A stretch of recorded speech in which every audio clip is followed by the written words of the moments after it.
The paper was already on the table when I came downstairs. One sheet, lined, torn out of a school tablet. A pencil laid across it at an angle, the way you set a fork beside a plate. Amos was sitting in my father's chair with his hat resting on his knee. The kerosene lamp stood between us, and it made everything past his shoulders go soft and dark. I could hear my brothers still moving in the barn. I could hear my mother in the next room, not speaking, but there, always there. He turned the paper around and pushed it across the table toward me.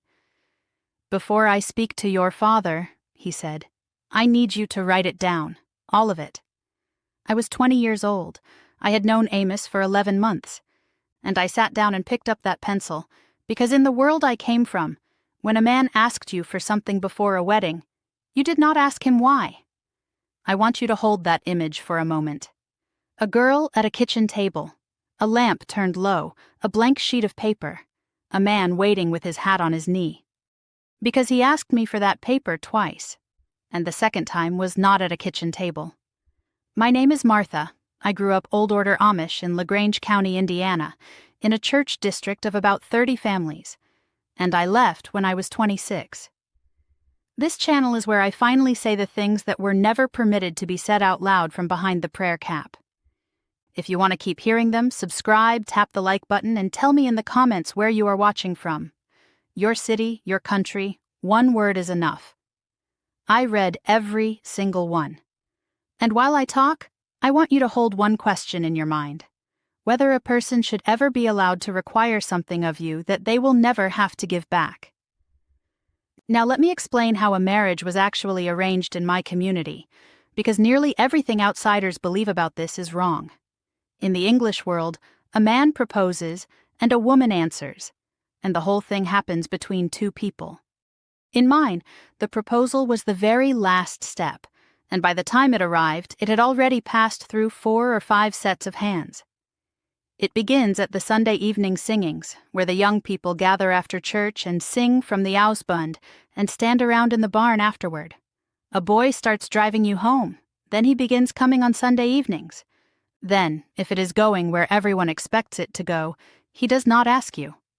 He goes to the deacon. In our settlement, we called that man the Stecklemann, the stick man, the go-between. The deacon carries the question to your father carries it to your mother. Somewhere down at the end of that line, eventually, somebody tells you. Before the couple can be published in church, which is the announcement that the wedding will happen, the bishop has to be satisfied about certain things. If you were baptized in a different district, a letter had to come from that bishop confirming you were a member in good standing, a zeugnis, a testimony. And if there was anything in your past that had never been confessed to the church, it had to be confessed before the publishing, or the wedding could not proceed at all. That is the official machinery. It is written nowhere, and everyone knows it perfectly. Underneath it ran something else, and this is the part I have thought about every year since I left. In my district there were 3 things a man was permitted to require before he would agree to marry you. 3. I have counted them my whole adult life. The first was the accounting. Your past, in your own words, given to him. Every boy who had ever driven you home. Every boy who had ever come up the stairs. What happened? What did not? This was not written in the Ordnung, our unwritten but absolutely binding code of conduct. It was simply understood that a man had the right to know what he was taking on, and a woman did not have the right to be offended by the asking. The second was the standing, not just baptized but clean. No unconfessed sin, no quarrel with the ministry, no rumor circulating that had not been settled. A man could delay a wedding for a year over a rumor he had heard about you at a horse sale. The third was the household. Whether you could work, whether you were strong, whether your mother had borne children easily, and her mother before her, because that was considered a reasonable thing to inquire about. Nobody ever asked me those questions. They asked my mother, in her own kitchen, while I was standing at the sink with my back turned and my hands in the dishwater, and I heard every word of it and understood that I was not part of the conversation about myself. 3 things a man could require. And here is the fourth thing, which is the reason I am making this video. There was no matching column for me. Not one. There was nothing I was permitted to require of him. I could not ask for his accounting. I could not ask what he had done, or with whom, or whether he had ever climbed anyone else's stairs. If I had asked, the word for what I was doing would have been hochmut, pride. And in the Amish world, pride is not a small sin. It is the root of every other one. And I want to be fair here, because people write to me and tell me their grandmother was Amish, and it was nothing like this. Affiliations differ enormously. In some New Order districts, there is real premarital counseling now, a minister and his wife sitting down with both young people together, both of them asked, both of them answering. In the Swartz and Truber settlements, the most conservative of all, it goes the other way, and the ministry is involved in a courtship far earlier and far more heavily than it ever was in mine. There is no single Amish way of doing this. There is only what your bishop permits, and my bishop permitted the paper. So let me take you back to that table. I sat there for close to 2 hours. Amos did not leave. He did not go outside. He did not read. He sat in my father's chair with his hat on his knee, and he waited while I wrote. And every so often the lamp would gutter, and he would reach over and adjust the wick without a word. I wrote 5 names. That is what it came to in the end. 5 boys over 4 years, from the time I was 16. For each one I wrote how many times he had come, and what we had done, and what we had not. And I wrote it in Pennsylvania Dutch because those were the only words I had for any of it. Some of what I wrote was so small it is almost funny to me now. A boy who held my hand. A boy who fell asleep in the middle of a sentence and left before he woke properly. And some of it was not small, and I wrote that too because I had been taught since I was a child that a half confession is worse than no confession at all. When I finished, I turned the paper around and pushed it back across the table the same way he had pushed it to me. He read it in front of me. That is the detail that has never left. He did not fold it and take it home. He read it there, at the table, with me sitting 3 feet away watching his eyes move down the page, and I watched his jaw while he read, trying to learn something from it. He read it twice. Then he set it down and he said, "All right." And I want to tell you that I felt relief. And I did. God help me, I did. I felt like a girl who had passed an examination. That is the part I had to sit with in therapy for a very long time, years later. Not the humiliation, the relief. What it means about a person that she can be made to feel grateful for being found acceptable. 3 weeks later, the deacon came.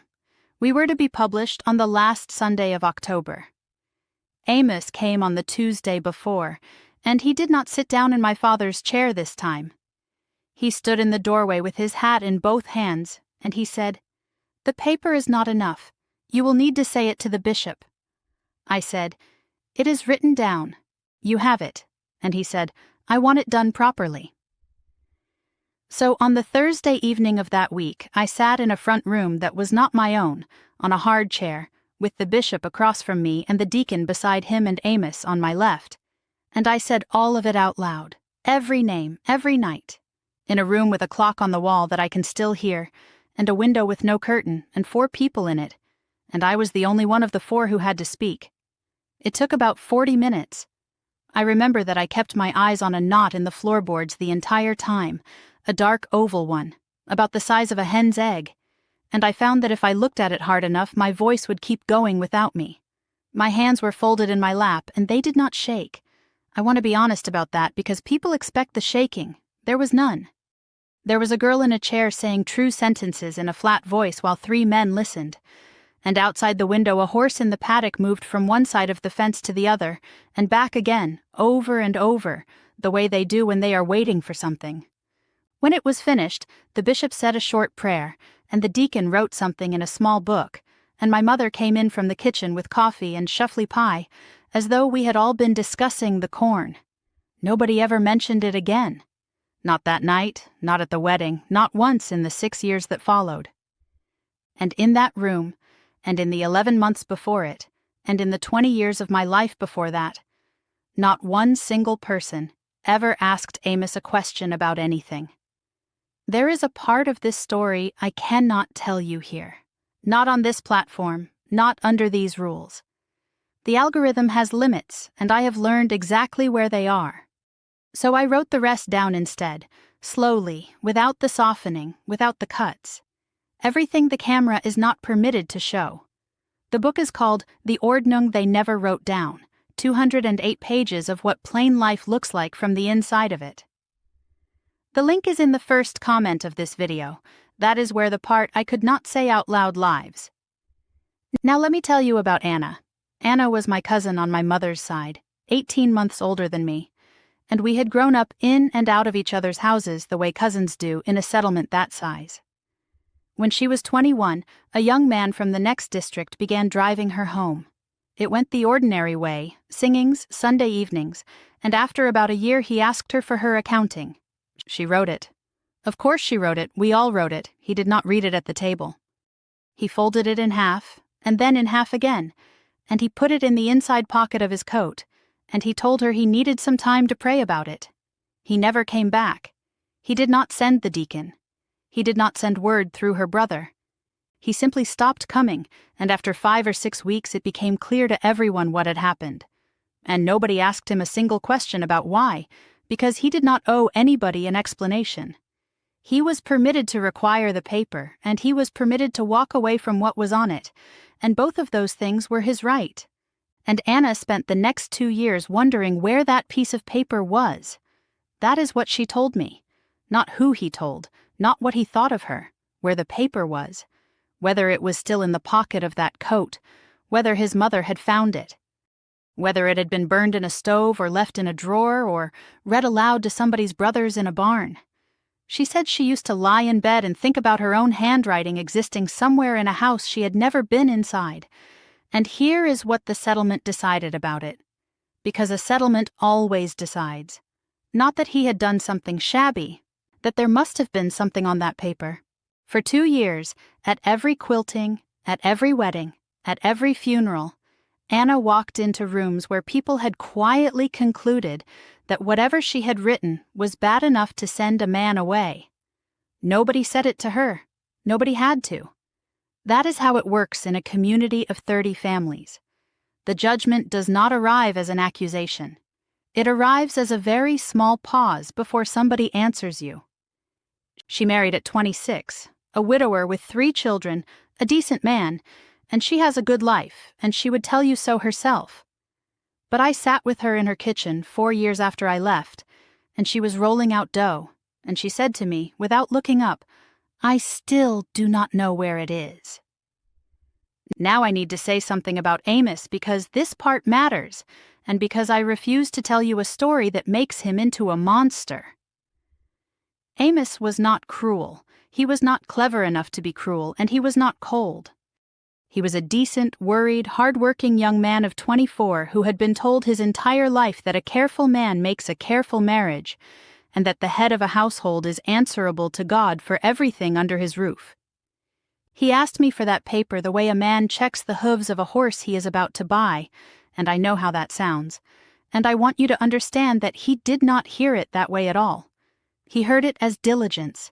He heard it as taking me seriously. I asked him about it once, years in. We were sitting at our own kitchen table by then, our own lamp, the children asleep upstairs. I asked him why he had needed it twice. He thought about it a long time, and then he said, "Because I wanted to be sure I could forgive it." And I said, "You never asked me whether I could forgive yours."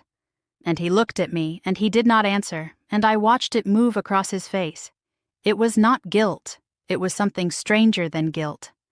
It was the look of a man discovering, at 30 years old, that he had a past at all. That such a thing was even a category that could apply to him. In all his life it had never once occurred to him that there was anything on his side of the table to be forgiven, because no one had ever built a chair on that side and asked him to sit in it. That is not a wicked man. That is a man who was handed one half of a scale and told it was the whole instrument. After I left, and after the shunning settled in the way it does, quiet and total, letters returned and the phone ringing into a kitchen where somebody was standing right beside it choosing not to lift it, I ended up in front of a counselor in Fort Wayne, a woman about my mother's age. I told her the story of the paper. I told it flatly, the way you tell something you have decided is ordinary. And I remember I even smiled at one point, the way you do when you want the other person to know they need not be upset on your behalf. She let me finish. Then she said 5 words. That was not a confession. And I waited, and she said, that was an audit. I have thought about that woman's 5 words nearly every day since, because she gave me a vocabulary I had not had at 20. Disclosure, reciprocity, coercion, and the one that took me longest because it sounds so simple until you actually look at it. Consent.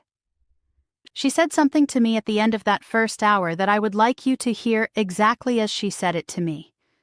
A question you are not free to refuse is not a question. It is an instruction wearing a question's clothes. Because I could have refused. That is what people always say to me. Nobody held my hand around that pencil. Nobody forced me into that front room. And it is true, nobody did. But I was 20 years old. I had 8 years of formal education, no money of my own, no driver's license, no way to leave, and a community in which a girl who refused was a girl who had something to hide. Refusing was available to me the way jumping is available to somebody standing on a roof. That is the thing I most want you to take from this video, and it is not about the Amish. And it never was. Power is not the loudest voice in the room. Power is not who shouts, and it is not who hits. Power is whoever gets to ask the question and never has to answer one. I will not stand here and tell you the world I came from gave me nothing.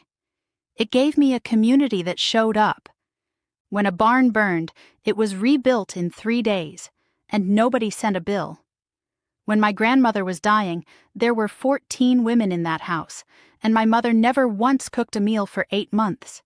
It gave me hands that can do almost anything, and a work ethic that has carried me through every hard year on this side. It gave me a faith that I still have, complicated and rebuilt and mine now, but real. And it also gave a 20-year-old girl a pencil and told her that being examined was the same thing as being loved. Both of those are true. I have stopped trying to make one of them cancel the other. If you grew up somewhere that you had to explain yourself to somebody who never had to explain themselves back to you, I see you. If you were ever handed a test that only had 1 chair in the room, I see you. If you have ever felt grateful, actually grateful, for being found acceptable by a person who was never going to be assessed the same way, I want you to hear this from somebody who has felt exactly that, and needed years to understand what it was. That was not love asking. That was inventory. Your history is yours. It is not a document. It is not evidence. It is not something you owe anybody as the price of being chosen, and anybody who is worth what you would have to pay will hand you the pencil too. Leave me a comment and tell me what part of this stayed with you. Tell me your story if you are ready. And if you are not ready, that is all right, it will keep. If you want to read the version of this story that YouTube will not allow, the full pages are in the Ordnung they never wrote down. First comment of this video. And that is everything. Choose your freedoms wisely. They might just save your life.